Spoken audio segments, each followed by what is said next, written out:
civil authority has issued child abduction emergency for the following counties/areas.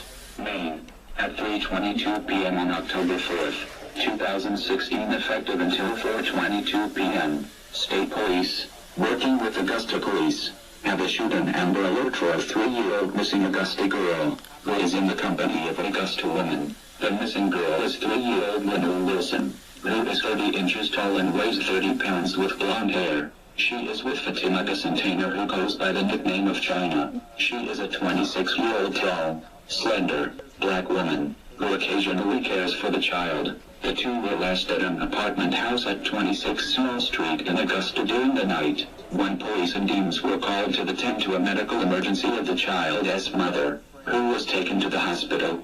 China also may be in the company of her boyfriend, who goes by street name Dollar, and both are from New York. There is no information on whether the couple has access to a vehicle. Anyone with information on the whereabouts of the child or the two adults should call 911, or the Augusta Police Department 207-620-8383.